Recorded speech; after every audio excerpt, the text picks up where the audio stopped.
नमस्कार. कृषी महाविद्यालय राजमाचीचा मी फर्स्ट इयरचा विद्यार्थी रोहन शिंदे. माझ्या मॉड्यूलचं नाव आहे हायड्रोपोनिक्स आणि ॲक्वापोनिक्स. यामध्ये पहिली कन्सेप्ट आहे हायड्रोपोनिक्स.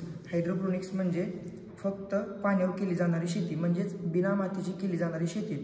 यामध्ये असं एक टाकीचं स्टँड वगैरे ॲडजस्ट करून PVC पाईपमधून पाणी वगैरे दाखवलेलं आहे, ज्यामध्ये वरती आपण छोटेसे व्हेजिटेबल क्रॉप वगैरे काय आपण घेऊ शकतो. दुसरी कन्सेप्ट आहे एरोपोनिक्स. एरोपोनिक्स म्हणजे हवेवर केली जाणारी शेती, म्हणजेच ऑक्सिजनवर केली जाणारी शेती. या ठिकाणी एक टाकी फिट केलेली आहे, ज्यामध्ये पाणी आहे व आतमध्ये मोटर्स बसवले आहेत.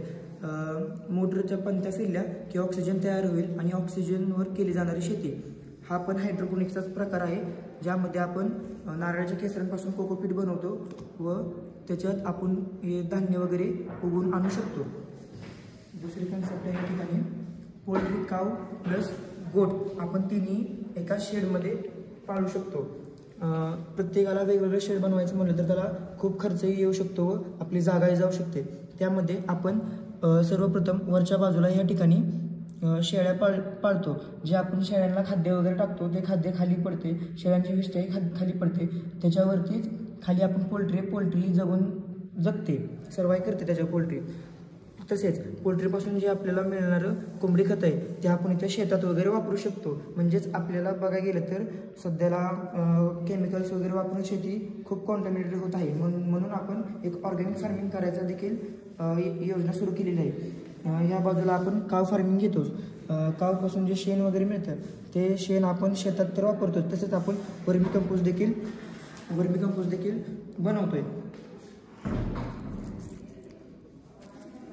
दुसरी कन्सेप्ट आहे व्हर्टिकल फार्मिंग आणि बॉटल फार्मिंग.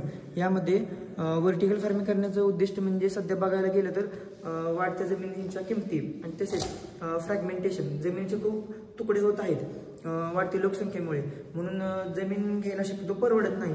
म्हणून मग असं हे पण खर्चिकच आहे, पण त्या जमीन घेण्याच्या किमतीच्या बाबतीत हे थोडं कमी खर्चिकच आहे. म्हणून मातीची लेअरची अशी अरेंजमेंट करायची व्हर्टिकली, ज्यामध्ये आपल्याला पीक घेता येईल. ह्या ठिकाणी आपण मोस्टली फॉडर क्रॉप वगैरे घेऊ शकतो किंवा आपण तूर, मूग, डाळ, उडीद असे हलकी पिकं घेऊ शकतो.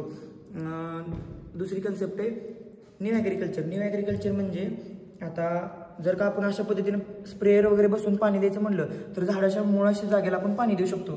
आणि मेन म्हणजे ते पाठी पंप ते घेऊन फिरायचं म्हणलं पाठ वगैरे दुखते किंवा स्त्रियांना ते जमत नाही पाठी पंप घेऊन फिरणं. डायरेक्ट मग स्त्रिया इथला वाल चालू करून पाईप हातात धरून पूर्ण शेतामध्ये किंवा काय असेल ते थोडंसं लावून वगैरे तिथं पाणी देऊ शकतात. ह्या ठिकाणी आता हे असं स्टँड बनवल्यानंतर इथे जी आपली जागा गेली होती, प्लस आपल्याला पाण्याचा सोर्स म्हणून आपण शेततळे केलेले, या शेततळ्यामध्ये आपण फिशरिंग सुद्धा घेऊ शकतो. आणि ह्याला सगळ्याला लागणारी लाईटसाठी आपण या ठिकाणी सोलर प्लेट्स वगैरे बसवलेले आहेत, म्हणजे आपली लाईट ही जाईल. आणि आपला बिझनेस इन्कम म्हणून बघायला गेलं तर बिझनेस इन्कम हा आहे आपला जास्तीत जास्त मोठा. ह्याच्यातून खूप आपल्याला बिझनेस मिळू शकतो. प्लस ह्या ठिकाणी आपण शुगर केन लावलेलं आहे. शुगर केन म्हणजेच आपण शुगर केनला कॅश क्रॉप म्हणतो. शुगर केन आपल्याला फिक्स पैसा देऊन जातो म्हणजे जातोच. त्या ठिकाणी आपण शुगर केनला ड्रीप वगैरे लावलेली आहे. आणि ह्या ठिकाणी जनावरांच्या चाऱ्यासाठी आपण फॉडर क्रॉप म्हणून 2 क्रॉपच्या मध्ये एक क्रॉप घेतो. त्या क्रॉपिंग सिस्टमला इंटर क्रॉपिंग सिस्टम असं म्हणतो. त्याच्यामुळे आपण इथं ड्रीप वगैरे लावून केलेले ॲडजस्टमेंट सगळी. ठीक.